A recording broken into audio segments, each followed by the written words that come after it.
ভীষণ ভীষণ ভীষণ আলসে হয়ে গেছিলাম, এতটা আলসেমি হয়ে গেছিলাম যে তোমাদের সাথে ব্লগ পর্যন্ত শেয়ার করছিলাম না। তবে হ্যাঁ, প্রত্যেক দিন এখন থেকে ডেইলি ব্লগটা তোমাদের সাথে শেয়ার করার প্রতিজ্ঞাটা করে নিয়েছি। জানি না কতটুকু প্রতিজ্ঞাটা রাখতে পারবো। এদিকে সকালের কাজবাজ শেষ করে রান্নাবান্নাটা শুরু করে দিয়েছিলাম, কেন কি আজকে একটু তাড়াতাড়ি রান্নাবান্নাটা শেষ করতে হবে। তার আগে বলো তোমরা সবাই কেমন আছো বন্ধুরা?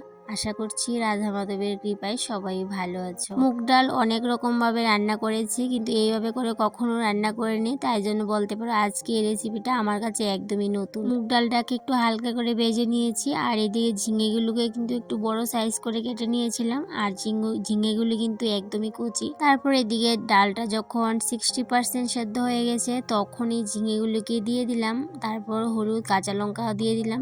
এখন আরও কিছুক্ষণ সময় রাখবো ফুটুক। আর এদিকে ভাতটাও নামিয়ে নিয়েছিলাম। রান্না করতে করতে ভাবছিলাম এই সবজিটা কেমন হবে খেতে, কারণ এর আগে কখনো আমি এভাবে করে রান্না করিনি। তো এটাকে সবজিও বলতে পারা যায়, আবার কিন্তু ডালও বলা যায়। আর এটাকে আমি আরেকদিন অন্যরকমভাবে একটু রান্না করব, তো সেটাও তোমাদের সাথে শেয়ার করব। তবে হ্যাঁ, আজকে আর এই ফোড়নটা তোমাদের সাথে শেয়ার করতে পারলাম না। এই যে এটাকে এইভাবে করে সিদ্ধ করে তারপরে কিন্তু পাঁচ ফোড়ন, তেজপাতা, শুকনো লঙ্কা দিয়ে আমি একটু ফোড়ন দিয়ে দিয়েছিলাম। তারপরে দিয়ে দিয়েছিলাম একটু জিরে আর একটু আদা দিয়ে দিয়েছিলাম, ব্যাস এইটুকুই। তবে আরেকদিন আরেকটু অন্যরকম করে করার চেষ্টা করব। তবে আজকের সবজিটাও কিন্তু ভীষণ ভালো হয়েছিল, মুগ ডালের সবজিটা।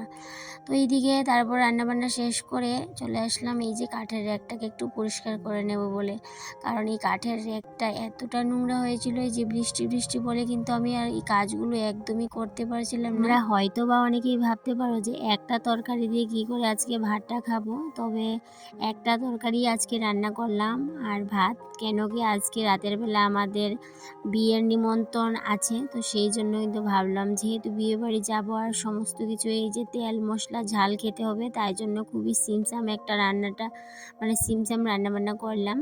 তো সেই জন্যই বলতে পারো এক তরকারি ভাত করেছিলাম আজকে। আর এইদিকে দেখো কাঠের র্যাকটাকে পরিষ্কার করে আবার গুছিয়ে এই জিনিসগুলো জায়গা মতো রেখেও দিলাম। তো আজকে একটু হালকা করে নিলাম কাজটা, আর যেহেতু এক জায়গাতে যাব তাই জন্য কিন্তু আজকে আর রান্নাঘরে বেশি সময়টা নষ্ট করব না। তো তাই জন্য শুধুমাত্র আজকে কাঠের র্যাকটাই পরিষ্কার করলাম। তারপরে কিন্তু গ্যাসের চুলাটা মুছবো, রান্নাঘরটা পরিষ্কার করব, তারপরে স্নান করে ঠাকুর করে যাব, তারপরে কিন্তু বেরিয়ে যাব। রান্নাঘরে অনেক মাকড়ের জাল হয়েছে, সেগুলোকে আজকে আর ভাঙবো না, যেহেতু রবিবারে আমি ঘর ঝাড়ি না। শনি, রবি আর মঙ্গল, বৃহস্পতি এই 4টা দিন একটু মেনে চলি, আর একাদশী দ্বাদশী সেগুলো তো মেনে চলি। আর আজকে যেহেতু রবিবার তাই জন্য আর ঘরটা ঝাড়লাম না। তবে হ্যাঁ, এই কাঠের একটা পরিষ্কার করার সময় হাতের কাছে যে মাকড়ের জালগুলো ছিল সেগুলোকে কিন্তু এই যে কাপড় দিয়ে মুছে পরিষ্কার করে নিয়েছিলাম। আর সারা ঘরে যে মাকড়ের জালগুলো আছে সেগুলোকে আজকে আর ভাঙবো না, যে পরের দিন যেহেতু সোমবার দিনকেই ভালো করে পরিষ্কার করার প্ল্যান। এদিকে আজকে টুকিটাকে কিছু খরচাপাতি এনেছিল, তো সমস্ত কিছুই আমি কিন্তু গুছিয়ে নিয়েছিলাম। আর এই যে পাস্তার কৌটোটা তোমাদের সাথে একটু শেয়ার করলাম, তো এখানে কিন্তু 3টে প্যাকেট ছিল, তো সেইগুলোকে ডালার পর পুরো কৌটা কিন্তু ভর্তি হয়ে গেছে। তো একবারে মাপ মতন হয়েছে, সেটাই তোমাদের সাথে একটু শেয়ার করছিলাম। আর এই কাচের বয়ামটাতে রাখার পর আরও যেমন কেমন ভীষণ সুন্দর লাগছিল, সেই জন্য তোমাদের সাথে একটু শেয়ার করে নিলাম। প্রত্যেক দিন এত পরিষ্কার করছি, তারপরেও কিন্তু কেন জানি না এত তাড়াতাড়ি নোংরা হয়ে যায় রান্নাঘরটা, বুঝতেই পারি না। টিনের রান্নাঘর বলেই হয়তো বা এতটা তাড়াতাড়ি নোংরা হয়। তবে আমি অনেক সময় মাঝে মধ্যে ভাবি যাদের পাকা রান্নাঘর তাদের রান্নাঘর হয়তো বা এত তাড়াতাড়ি নোংরা হয় না, যত তাড়াতাড়ি নোংরা হয় আমার এই টিনের রান্নাঘর। তবে হ্যাঁ, যতই কষ্ট হোক আমি কিন্তু রান্নাঘরটাকে ক্লিন করে সবসময় গুছিয়ে পরিপাটি করে রাখি এভাবেই। তবে হয়তো বা একদিনে সমস্ত জিনিস পরিষ্কার করতে পারি না, এই যে প্রত্যেক দিন একটু একটু করে পরিষ্কার পরিচ্ছন্ন করে রাখি আর এইভাবে গুছিয়ে গাছিয়ে রাখি, আর সেটাই আমি পছন্দ করি। তো এইদিকে রান্নাঘরের সমস্ত কাজবাজ শেষ করে স্নান করে চলে আসলাম ঠাকুর করে, পুজো কমপ্লিট করে নিয়েছি। এখন রেডি হয়ে যাব আমাদের পাশের বাড়িতে বিয়ে। তো আজকে যেহেতু বিয়ে, আজকে জল ভরা আছে দুপুর 12:30টায়, তো সেই জন্য কিন্তু সমস্ত কাজবাজ শেষ করে পুজোটাও কমপ্লিট করে নিলাম। এখন চলে যাব জল ভরাতে।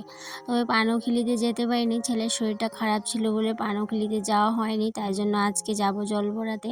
যদি আজকেও জল ভরাতে যেতে না পারি তাহলে ভীষণ খারাপ লাগবে। কথা বলতে বলতে চলে আসলাম বিয়ে বাড়ির মানুষের সাথে জল ভরাতে চলে যাচ্ছে। তো এইদিকে তারা তো কত আনন্দ করছে, আমারও না নাচতে খুব ইচ্ছে করছিল, বলছিল, কিন্তু আমি আর নাচা হয়নি, কারণ যেহেতু কোমরে ব্যথা আর সবাই বলছিল নাচার জন্য, তো আমি আর একদমই নাচিনি। আর এদিকে আমি শুধু ক্যামেরায় একটু করেছিলাম, তারপর ওদের সাথে জল ভরাতে গেলাম, বাড়ি আসলাম। তারপর ওরা আবার এই যে সোহাগ মাগাতে ওদের সাথে বেরিয়েছিলাম, আমাদের বাড়িও আসলো, সেগুলো আর তোমাদের সাথে শেয়ার করতে পারলাম না, যেহেতু বৃষ্টি চলে আসলো। তাই জন্য কথা বলতে বলতে তোমাদের সাথে একটা কথা শেয়ার করতে ভুলেই গেছিলাম এতক্ষণ, যে তোমরা হয়তো বা ভাবছো এটা কি ছেলে বিয়ে নাকি মেয়ে বিয়ে। তো এটা হচ্ছে মেয়ে বিয়ে, আর মেয়ে সম্পর্কে আমার ভাইজি হয়। তো এত কথা বললাম তোমাদের সাথে, এই যে এই মুহূর্তটা, একটু রিয়েল মুহূর্তটা তোমাদের সাথে শেয়ারই করতে পারলাম না, তাই জন্য একটু তোমাদের সাথে শেয়ার করে নিলাম।